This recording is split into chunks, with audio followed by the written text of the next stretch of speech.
Hola, bienvenidos a la MX, Radioneta, la red de verdad desde México para el mundo. Qué gusto estar con todos ustedes para nuestro análisis de hoy. Estamos con equipo completo para desmenuzar el tema que tenemos entre manos. Listos para la disección. Exactamente, vamos a profundizar en el impacto del neoliberalismo en México. Un tema. Sí, de esos que dan para largo. Pero nos vamos a enfocar en el periodo del presidente Ernesto Zedillo. Usando como base el análisis de texto colado del payaso justiciero. Exacto, nuestra misión de hoy es entender por qué este periodo es considerado un punto de inflexión. Un parteaguas. Sí, en la historia económica y social de México. ¿Cómo nos ayuda a entender el país hoy? Exactamente, porque vaya que nos dejó huella ese periodo. Totalmente. El texto nos dice que el modelo neoliberal es la idea de mercados libres. Mínima intervención del gobierno. Exacto, se convirtió en la fuerza dominante de la economía mexicana. Influenciado por el Banco Mundial y el Fondo Monetario Internacional. Sí, esos organismos internacionales tuvieron mucho que ver. Y esto llevó a que se desmantelara el Estado por revolucionario. Ese que se enfocaba en el bienestar social, la protección de los trabajadores. Y pum, de entrada ya vemos consecuencias. Sí, el texto habla de la consolidación de grandes fortunas privadas. Privatización de empresas públicas. Muchas veces rodeadas de corrupción. Y una disminución en el poder adquisitivo de los trabajadores. Esos salarios bajos que no alcanzaban. El texto es bastante crítico con este modelo. Dice que priorizó el capital financiero. Y que no cumplió su promesa de un futuro mejor para todos. Al contrario, aumentó la brecha entre ricos y pobres. Exactamente. Bueno, ya entrando de lleno al sexenio Zedillo. Un periodo de mucha turbulencia económica. Y de profundización de esas políticas neoliberales. Zedillo llega a la presidencia en un momento complicado. Imagínate el levantamiento zapatista, los asesinatos de Colosio y Rismacio. Un ambiente de inestabilidad total. Y encima te da una economía con muchas vulnerabilidades. Salinas había apostado por abrir la economía al comercio internacional, reducir las restricciones arancelarias, lo que generó un déficit enorme en la cuenta corriente, más de 27,000 millones de dólares. Y para acabar la moneda de peso estaba sobrevaluada. Lo que provocó una fuga de capitales. Los inversionistas sacaban su dinero de México rapidísimo. Desconfiaban de nuestra economía. Y luego está el tema de los tesobonos. Una decisión que nos dejó muy vulnerables. Permitir que los inversionistas cambiaran sus CETES por tesobonos en dólares. Nos expuso a las fluctuaciones del dólar. Y además se agotaron nuestras reservas de divisas. Era como jugar con fuego. Y ¡pum! Llega la devaluación del peso en diciembre de 1994. Una decisión muy polémica. El texto cita a Paul Krugman, que critica la forma en que se manejó. Primero una mini devaluación y luego dejar que el peso flotara libremente. Eso solo incentivó la especulación. Y además se dice que algunos empresarios fueron avisados con anticipación. Imagínate el daño para la gente común. La devaluación fue brutal, primero un 15% y luego un 50%. La gente perdía sus empleos. Las empresas quebraban, los ahorros se esfumaban. El famoso efecto tequila que impactó a otras economías de Latinoamérica. Un desastre total. Zedillo presenta el Plan de Emergencia Económica en 1995. Llamaba al sacrificio compartido.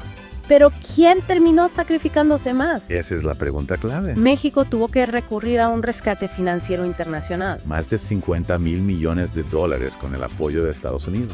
Pero ese dinero venía con condiciones. Más neoliberalismo. Aumento del IVA del 10 al 15%.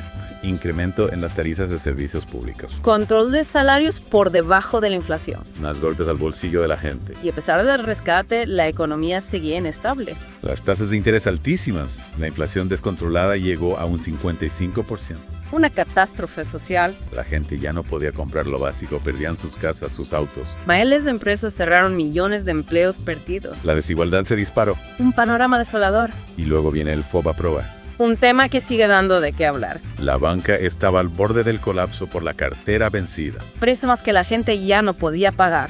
En parte por las irregularidades en la privatización bancaria durante el gobierno de Salinas. Zedillo decide rescatar a la banca con fondos públicos. Una decisión unilateral sin la aprobación del Congreso, Se compraron los activos tóxicos de los bancos con pagares del FOBAPROA. que luego se convirtieron en deuda pública. El gobierno gastó más de 552,000 millones de pesos. Una cantidad enorme que nunca se recuperaría. Y esto benefició a grandes accionistas, empresarios y banqueros. Una carga enorme para el país. Una deuda a largo plazo. Según la Secretaría de Hacienda, esa deuda heredada de Zedillo llegó a casi 930,000 millones de pesos en 2022. Y hasta septiembre de 2023 se han pagado más de 1,8 billones de pesos en intereses y gastos de administración. O sea, seguimos pagando esa fiesta de hace más de 25 años. Una hipoteca para el futuro. Y a pesar de la crisis, el neoliberalismo se expandió aún más. Zedillo siguió con las privatizaciones. Comunicaciones vía satélite, gas natural, petroquímica secundaria, ferrocarriles, puertos, aeropuertos. Una venta masiva de activos nacionales. Y la reforma de pensiones de 1997 con las Afores. Administradoras de fondos para el retiro privadas. Se aumentó la edad de jubilación, mucha incertidumbre para los trabajadores. Y se profundizó la liberalización comercial con el TLTA. México se convirtió en un imán para la inversión extranjera. Pero concentrada en maquiladoras con explotación laboral y poca regulación ambiental. Un modelo dependiente de la inversión extranjera con trabajo precario y desigualdad. Pero Zedillo también impulsó reformas políticas importantes. Reformas electorales en 1996 con el apoyo de varios partidos. Se buscaba evitar conflictos postelectorales. Se dio autonomía a los órganos electorales, se fortaleció el Tribunal Electoral. Se aumentó el financiamiento público a los partidos. Se permitió la elección directa del jefe de gobierno del Distrito Federal. Un avance importante para la democracia en México. Y estas reformas tuvieron un impacto inmediato. Las elecciones intermedias de 1997, el PRI perdió la mayoría absoluta en la Cámara de Diputados. Y también perdió gubernaturas importantes, incluyendo la Ciudad de México. Zedillo tuvo que gobernar con una posición legislativa activa. Un cambio en el panorama político mexicano. Mayor pluralidad y competencia entre partidos. Pero el sexenio de Zedillo también estuvo marcado por conflictos. La disputa pública con Salinas por la culpa de la crisis. Salinas criticaba el error de diciembre y Zedillo exponía la corrupción del gobierno anterior. El conflicto con el SLN nunca se resolvió. Intentos fallidos de desacreditar a sus líderes. La negociación de los acuerdos de San Andrés que luego el gobierno no reconoció. La masacre de Acteal en 1997. Un capítulo terrible. Zedillo implementó el programa Progresa para combatir la pobreza. Pero al final de su sexenio, la pobreza siguió igual. Las políticas neoliberales no lograron revertirla. También tuvimos la huelga estudiantil en la UNAM. Una protesta por el aumento de cuotas que terminó con una intervención policial polémica. Y los intentos fallidos de Zedillo para mediar en el conflicto postelectoral de Tabasco. Entre Roberto Madrazo y Andrés Manuel López Obrador. Al final, Zedillo se distanció del PRI. Durante la sucesión presidencial del 2000. Que ganó Vicente Fox del PAN poniendo fin a la hegemonía del PRI. Un parteaguas en la historia política de México. Zedillo después se fue a vivir a Estados Unidos. Asesorando a empresas que se habían beneficiado de sus políticas. El balance final de su gobierno es negativo. La peor recesión en 70 años, inflación del 22% al final de su mandato. Caída del 25% en los salarios reales, más del 60% de la población en pobreza. El gasto social en educación, salud y alimentación disminuyó. La deuda de FOBAPRO, una carga para el crecimiento económico. El texto dice que el neoliberalismo bajo Zedillo mostró su verdadero rostro capitalista.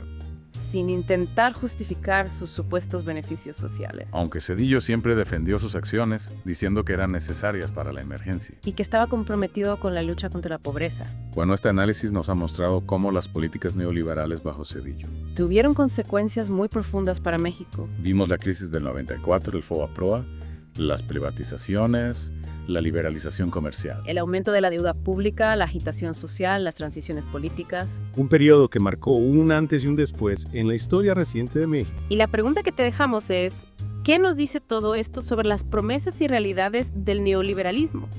Una pregunta para reflexionar. Sobre todo en un contexto tan complejo como el de México. Suscríbete a nuestro canal, activa las notificaciones para no perderte ninguna novedad. Ha sido un placer compartir este análisis con ustedes. Nos escuchamos muy pronto. Hasta la próxima.